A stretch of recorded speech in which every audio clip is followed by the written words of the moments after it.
Welcome to the Bible in Slow English. Today's reading is Judges 1. After the death of Joshua, the children of Israel asked of Yahweh, saying, "Who should go up for us first against the Canaanites to fight against them?" Yahweh said, "Judah shall go up. Behold, I have delivered the land into his hand." Judah said to Simeon his brother, "Come up with me into my lot, that we may fight against the Canaanites, and I likewise will go with you into your lot." So Simeon went with him, Judah went up, and Yahweh delivered the Canaanites and the Perizzites into their hand. They struck 10,000 men in Bezek. They found Adoni-Bezek in Bezek, and they fought against him. They struck the Canaanites and the Perizzites, but Adoni-Bezek fled. They pursued him, caught him, and cut off his thumbs and his big toes. Adoni-Bezek said, 70 kings, having their thumbs and their big toes cut off, scavenged under my table. As I have done, so God has done to me. They brought him to Jerusalem, and he died there. The children of Judah fought against Jerusalem, took it, struck it with the edge of the sword, and set the city on fire. After that, the children of Judah went down to fight against the Canaanites who lived in the hill country and in the south and in the lowland. Judah went against the Canaanites who lived in Hebron. The name of Hebron before that was Kiriath Arba. They struck Sheshai, Ahiman, and Talmai. From there he went against the inhabitants of Debir. The name of Debir before that was Kiriath Sefer. Caleb said, "I will give Achsah, my daughter, as wife to the man who strikes Kiriath Sefer and takes it." Othniel, the son of Kenaz, Caleb's younger brother, took it. So he gave him Achsah, his daughter, as his wife. When she came, she got him to ask her father for a field.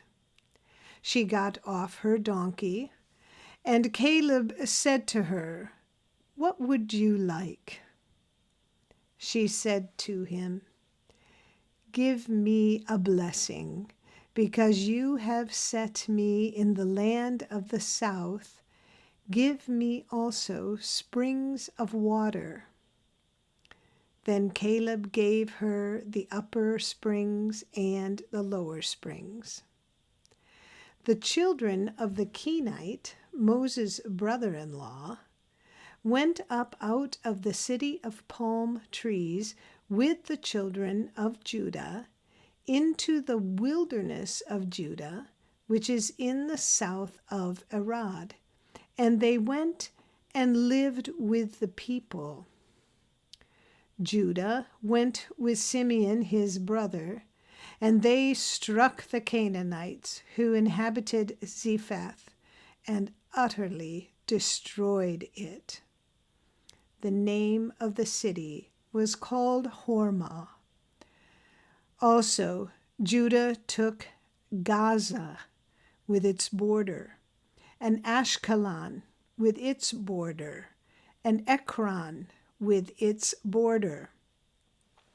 Yahweh was with Judah and drove out the inhabitants of the hill country, for he could not drive out the inhabitants of the valley, because they had chariots of iron. They gave Hebron to Caleb, as Moses had said, and he drove the 3 sons of Anak out of there. The children of Benjamin didn't drive out the Jebusites who inhabited Jerusalem, but the Jebusites dwell with the children of Benjamin in Jerusalem to this day. The house of Joseph also went up against Bethel, and Yahweh was with them. The house of Joseph sent to spy out Bethel. The name of the city before that was Luz. The watchers saw a man come out of the city, and they said to him, "Please show us the entrance into the city, and we will deal kindly with you." He showed them the entrance into the city, and they struck the city with the edge of the sword, but they let the man and all his family go.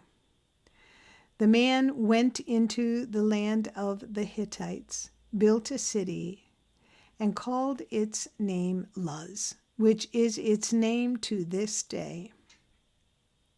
Manasseh didn't drive out the inhabitants of Beth-shean and its towns, nor Tanakh and its towns, nor the inhabitants of Dor and its towns, nor the inhabitants of Ibleam and its towns, nor the inhabitants of Megiddo and its towns. But the Canaanites would dwell in that land. When Israel had grown strong, they put the Canaanites to forced labor and didn't utterly drive them out. Ephraim didn't drive out the Canaanites who lived in Gezer, but the Canaanites lived in Gezer among them. Zebulun didn't drive out the inhabitants of Kitron, nor the inhabitants of Nahalol, but the Canaanites lived among them and became subject to forced labor. Asher didn't drive out the inhabitants of Akko, nor the inhabitants of Sidon, nor of Alab, nor of Akzib, nor of Helbah, nor of Aphik, nor of Rehob. But the Asherites lived among the Canaanites, the inhabitants of the land, for they didn't drive them out. Naphtali didn't drive out the inhabitants of Beth Shemesh, nor the inhabitants of Beth Anath, but he lived among the Canaanites, the inhabitants of the land. Nevertheless, the inhabitants of Beth Shemesh and of Beth Anath became subject to forced labor. The Amorites forced the children of Dan into the hill country, for they would not allow them to come down to the valley. But the Amorites would dwell in Mount Heres, in Aijalon, and in Shaalbim. Yet the hand of the house of Joseph prevailed, so that they became subject to forced labor. The border of the Amorites was from the ascent of Akrabim, from the rock and upward. This is the end of Judges 1. Come again for the next chapter, and if you found this podcast interesting or helpful, please like us, subscribe, and share us with your friends. Thank you for listening to the Bible in Slow English. This is Janet Benish, your reader.